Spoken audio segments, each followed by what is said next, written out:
श्रीपादराजं शरणं प्रपद्ये. श्रीपादराजं शरणं प्रपद्ये.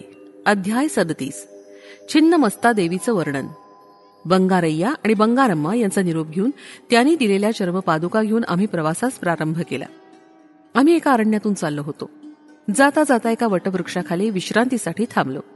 तेवढ्यात काही योगिनी गणांचा घोळका तिथं आला. त्यांनी आम्हाला पाहून म्हटलं, आता सायं संध्येची वेळ आहे, यावेळी आपण या प्रांतात येऊच नये. इथं आम्ही छिन्नमस्ता देवीची पूजा करणार आहोत. ही फार रहस्यमय देवता आहे. तिथं पुरुषांना प्रवेश नाही. एवढंच नव्हे तर ही दैवभूमी आहे. इथं आलेला कोणीही जिवंत बाहेर पडत नाही. हे ऐकून आमच्या पायाखालची जमीन सरकत असल्याचा भास झाला. त्याच वेळी एका तेजोमयी योगिनी मातेचं तिथं आगमन झालं. तिचे नेत्र अग्नीसारखे लाल होते. तिच्या बरोबर आलेल्या योगिनींनी एका टोपलीत छिन्नमस्ता देवीला ठेवून बरोबर आणलं होतं. तेव्हा ती योगिनी माता म्हणाली, यांना नेसायला साडी आणि चोळी द्या. तिच्या म्हणण्याप्रमाणे आम्हाला वस्त्र दिली आणि आमच्या वस्त्रांना तिथं प्रज्वलित केलेल्या अग्निकुंडात घातलं गेलं. आम्ही साडी चोळी नेसल्यावर आमच्या शरीरात आम्हाला बदल वाटला. आमचं पुरुषत्व नष्ट होऊ लागलं. उरोज पुष्ट झाले.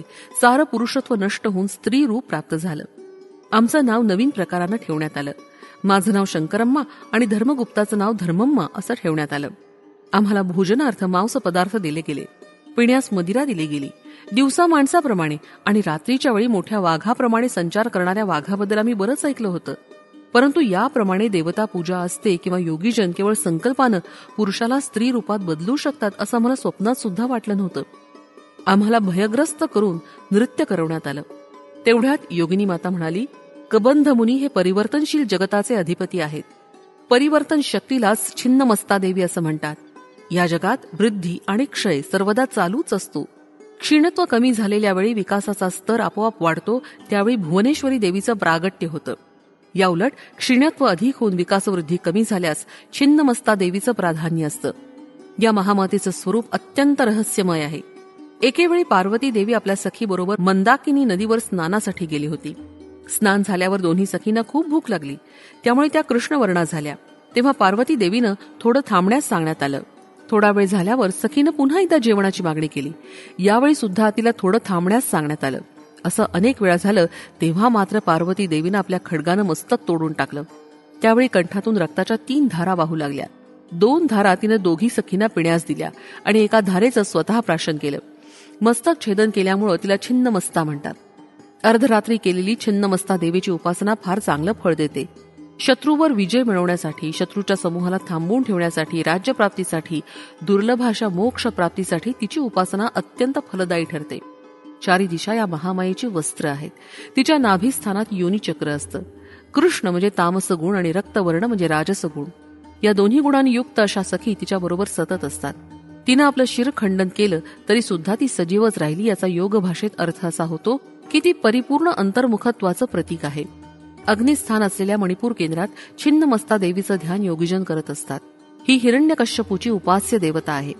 आम्हाला हा एक भयभीत करणारा आणि विचित्र असा अनुभव होता. इतक्यात अर्धरात्रीची वेळ झाली. चित्रविचित्र अशा प्राण्यांचे आवाज येऊ लागले. यात प्रामुख्यानं वाघाच्या डरकाळ्यांनी आमचा थरकाप झाला. वाघाच्या आवाजानं तो शांत असलेला आसमंत एकदम दणाणून जात होता. 2 चांगल्या स्त्रियांचा बळी मिळाला असं योगिनी गणांना वाटलं. त्यांच्या सान्निध्यात असलेल्या आम्हा दोघांचा वध करणं अत्यंत श्रेयस्कर आहे असं त्यांना वाटलं. आमच्या डोक्याला त्यांनी कडुनिंबाची पानं बांधली. कपाळावर मोठा कुंकवाचा टिळा लावला. चांगल्या धारदार चाकून आमचा शिरच्छेद करण्यात आला. रक्ताच्या धारा वाहू लागल्या. त्या पाहून योगिनी गणांना आनंद झाला. मदोन्मत्त होऊन त्या रक्तपान करू लागल्या. आमची शिरं एका बाजूला आणि धड एका बाजूला टाकण्यात आलं. तरी सुद्धा आम्ही सजीवच असल्याप्रमाणे वाटत होतं. शरीराचा दाह मात्र असहनीय होता. त्या योगिनी गणांच्या क्रूर आणि अत्यंत हीन अशा क्षुद्र विद्येला आम्ही बळी पडलो होतो. तेवढ्यात आम्हास गाढ झोप लागली. त्या निद्रा अवस्थेत आम्हाला अस्पष्ट अशा आकाशात असलेला प्रकाशाचा एक झोत दिसला. तो प्रकाश आम्हास जवळ येणाऱ्या काळाप्रमाणे योगिनी गणाच्या वाऱ्यात मिसळून गेल्यासारखा वाटला.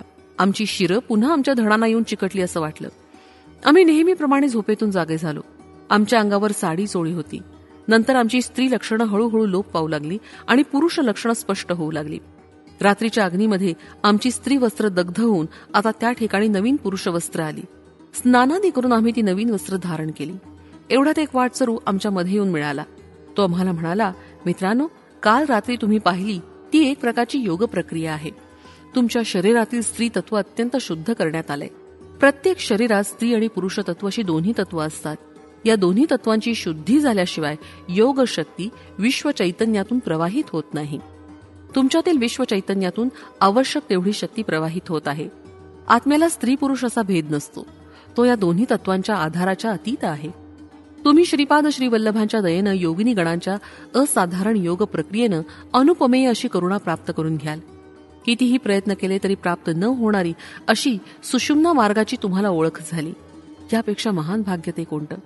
एवढं महाभाग्य प्राप्त होण्याचं कारण म्हणजे तुमच्या जवळ असलेल्या श्रीपाद प्रभूंच्या चर्मपादुकाच होय. चर्मदेहातील चैतन्यानं निघून तुम्ही चैतन्य प्रवाहरूप असलेल्या दिव्य तत्वाच्या अनुसंधानात आहात. श्रीपाद प्रभूंच्या दिव्य लीला ते स्वतःच जाणतात. त्या इतर सर्वांसाठी अतिअगम्य, अद्भुत आणि चमत्कारपूर्ण असतात. श्रीपाद श्रीवल्लभांचा जय जयकार असो. फलश्रुती, जीवनात स्थैर्य.